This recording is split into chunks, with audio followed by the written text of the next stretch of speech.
Panayam, kay Bel Mariano ay inamin nga niyang ayaw niya ng sinungaling at tinanong nga namin ang rumored boyfriend niya tungkol rito.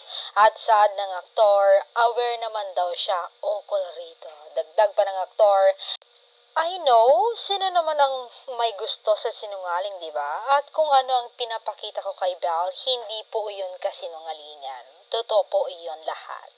Lahat pong nakikita nyo in public sa social media, ang masasabi ko lang is, what you see is what you get.